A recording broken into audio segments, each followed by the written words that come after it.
Hey guys, good morning. आप लोग कैसे हैं? आई होप आप लोग बहुत अच्छे होंगे, स्वस्थ होंगे और अपनी स्टडी को कंटिन्यू कर रहे होंगे। तो अभी बज रहे हैं सुबह के 9 और ये 26 नवंबर की वीडियो है। तो मैं आप लोगों के साथ शेयर कर रही हूँ क्योंकि मैंने सुबह में स्टडी की थी, लेकिन मैं उसका कोई भी रिकॉर्ड नहीं कर पाई। मैंने ज़्यादा नहीं, मैं 5 बजे आज उठी और 6 बजे तक मैंने 1 घंटे की स्टडी की थी।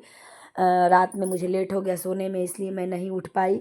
और बाबू, मैंने बताया भी था कि तबीयत थोड़ा ठीक नहीं है, बाबू का भी तबीयत ठीक नहीं है, तो इसलिए हेल्थ पहले ज़रूरी है। अगर हेल्थ सही रहेगा तो हम अपनी स्टडी को भी अच्छे से कर लेंगे। और ये हमारा नोट्स है जो मैं बनाई हूँ, जहाँ से मैं रिवीज़न करती हूँ। और यहाँ पे मैं संधि यानी समास का रिवीजन कर रही हूँ। संधि का मेरा रिवीजन कंप्लीट हो चुका है और मैंने उसका उदाहरण और उसके जो सूत्र हैं सब मैं अलग से नोट करते हुए जा रही हूँ। जो जो टॉपिक को मैं पढ़ रही हूँ उसको पहले मैं जो एग्ज़ाम में इम्पॉर्टेंट है, यानी इम्पॉर्टेंट तो सब कुछ है, लेकिन हमें स्मार्ट स्टडी करनी पड़ती है। जैसे कि हम उसका व्याख्या नहीं देख सकते, व्याख्या पढ़ लेते हैं, उसके बाद उसके सूत्र और एक साइड उदाहरण, क्योंकि आपको उदाहरण दे के ही पूछेगा कि ये सूत्र कहाँ से, मतलब किस सूत्र का है। या फिर सूत्र देगा तो पूछेगा इसका उदाहरण कौन सा है, तो वो बहुत ज़रूरी है देखना। उसको अगर देख लेते हैं तो फिर सही रहेगा। और मैंने पूरे नोट्स बनाए हुए हैं, अब मुझे नोट्स बनाने की ज़रूरत नहीं है, मुझे सिर्फ रिवीजन ही रिवीजन करना है। तो यहाँ पे मैं वही कर रही थी और मैंने यहाँ पे 9 बजे से 11 20 तक अपनी स्टडी को की। उसके बाद फिर मैं गई बाबू को लेने के लिए और हम लोगों ने आज बहुत सारी मस्ती की, क्योंकि मैंने आप लोगों से बताया हुआ था कि दीदी आई हुई हैं, यानी मेरी ननद आई हुई है, उनके बच्चे आए हुए हैं। तो मेरी ननद तो नहीं थी, वो गई थी अपनी फ्रेंड से मिलने के लिए। और यहाँ पे हम और मैं यानी मेरे भांजे भांजी, हम लोग बहुत मस्ती की। आगे आप लोगों को देखने को मिलेगा, आप लोग देखिएगा, बहुत मज़ा आया। और एक चीज़ है कि कुछ भी रिवीजन से होता है, अगर आप किसी भी चीज़ को अभ्यास अभ्यास करते जाएंगे तो वो आपके एकदम मतलब दिमाग में अच्छे से बैठ जाता है। और मैंने संधि का कम से कम 3 से 4 बार मैंने रिवीजन कर लिया और फिर मैं उस टॉपिक से सारे क्वेश्चन को कर रही हूँ कि मुझे थोड़ी सी दिक्कत ना हो। और फिर 1.5 घंटे स्टडी करने के बाद मैं बाबू को लेके आ चुकी हूँ और अब मैं बना रही हूँ लंच के लिए भिंडी की भुजिया बना रही हूँ। और फिर उसके बाद लंच ये सब बनाते चीटिंग बनाते कर हम रहा है लोग सब खेलने गेम के में। लिए बैठ गए और यहाँ पे सांप सीढ़ी सबसे चल बड़ा रहा है। चीटर लक्ष्य। तो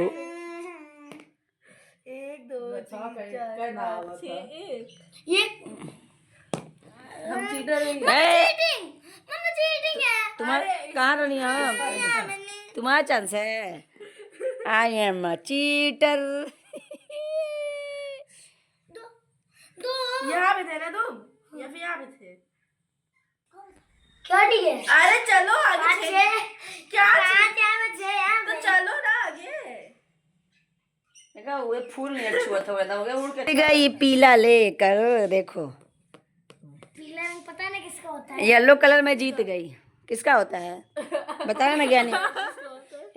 ज्ञानी। और फिर खेलने के बाद मैं आ गई। थोड़ा बहुत मैंने दोपहर में पढ़ाई की, यानी कि 3 से 4 बजे तक। उसके बाद फिर मैं लग गई अपने कपड़े प्रेस करने में। घर पे थोड़े लोग आ जाते हैं तो अब ये भी नहीं कि आप सिर्फ बैठ के अपनी पढ़ाई को ही कर सकते हैं, क्योंकि उधर भी देखना पड़ता है। अच्छा नहीं लगता है कि बस हम घर में घुस के पढ़ाई करते रहे। तो इस टाइम मेरी 8 के बजाय सिर्फ 4 से 6 घंटे की ही पढ़ाई हो पा रही है। उतना भी हो जा रहा है तो बहुत है। तो अब मेरा यही हाल है। अब देखिए कितने दिन तक ऐसा हाल मेरा चलता है। और फिर अब मैं कपड़े प्रेस करने मैं चल रही हूँ डिनर बनाने के लिए। तो मुझे आज बनाना था कचालू, जो कि हमारे यहाँ उसको कचालू बोलते हैं। आलू प्याज मटर सब करके उसको कचालू बोलते हैं। तो वही मैं बनाने वाली हूँ आज और उसकी तैयारी में मैं लग चुकी हूँ। और अब हमारे यहाँ बन गया खाना, सब लोग डिनर कर चुके हैं और अब मैं बैठ गई हूँ अपनी स्टडी करने के लिए। और अभी आप देख सकते हैं 10:10 और मैं बैठ गई हूँ अपनी स्टडी करने के लिए।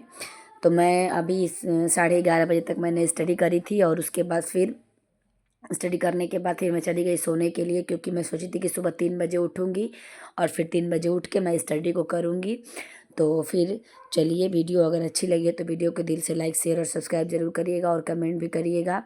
और मेरी स्टडी ऐसे ही चलती है, मैं अपनी स्टडी को ऐसे ही कंप्लीट करती हूँ ताकि मुझे ज़्यादा स्ट्रेस भी ना आए और मैं हंसते खेलते अपनी स्टडी को कर पाऊँ, और मैं ज़्यादा स्ट्रेस ले करती भी नहीं हूँ। सब लोग होते हैं कि 2-2 3-3 4-4 घंटे मतलब एक बैठे पढ़ लेते हैं, लेकिन मैं नहीं, मैं बीच बीच में उठ उठ के अपने सारे काम को करती रहती हूँ और अपनी पढ़ाई भी करती रहती हूँ। और मैं सब यही है कि एग्ज़ाम जल्दी हो जाए, क्योंकि अब जिस डेट का इंतज़ार है वो डेट जल्दी आ जाए और हम लोग भी अपने मंजिल को पार करने के लिए, मंजिल को पाने के लिए जो मेहनत कर रहे हैं उसमें सफल हो जाएं। और बस भगवान से यही प्रार्थना है कि अब जिस डेट पे एग्ज़ाम होने थे, यानी जिस टाइम बताया जा रहा है, बस उसी टाइम एग्ज़ाम हो जाए, अब आगे न टले। क्योंकि आर ओ का भी यही कंडीशन हुआ, आर ओ अब तक एग्ज़ाम हो गया होता, लेकिन बस आर ओ भी आगे चला गया। तो बहुत दिक्कत होती है, ऐसे हम लोगों को बहुत झेलना पड़ जाता है, क्योंकि अभी तैयारी रहती है, फिर डेट का कोई पता नहीं रहता है, तो ऐसे मन भी नहीं लगता है पढ़ने में। और फिर जितना पढ़े रहो बस ये लगता है कि पता नहीं एग्ज़ाम होगा कि नहीं होगा, हम लोग फालतू की तैयारी कर रहे हैं। फिर कुछ दिन, अब यही 2022 का फॉर्म पड़ा हुआ था और अभी एग्ज़ाम होने जा रहा है 2025 में, तो समझ लीजिए कि ये 2-2.5 साल का समय निकल गया, लेकिन बहुत लोग की तैयारी नहीं हुई, क्योंकि कोई एग्ज़ाम का डेट ही नहीं था। बहुत लोग तैयारी किए होंगे, भूल गए होंगे, बहुत लोग स्टार्टिंग से स्टार्ट किए होंगे। तो यही है, बस ऐसे ही होता है। तो इसलिए बस एग्ज़ाम हो जाए जल्दी, अब फिर फिक्स डेट आ जाए कि कब एग्ज़ाम है, तो फिर ऐसे में थोड़ा मज़ा आ जाएगा, पढ़ने में भी मज़ा आएगा। क्योंकि देखिए, जब तक दिमाग पे प्रेशर नहीं रहेगा, डेट नहीं रहेगा, तो लोग तैयारी भी ऐसे नॉर्मल करते हैं, लेकिन जब वही डेट आ जाती है तो एकदम पूरे ज़ोरों शोरों से लग जाते हैं। तो बस यही है। अब मिलते हैं नेक्स्ट ब्लॉग में, नेक्स्ट स्टडी ब्लॉग में। Bye bye.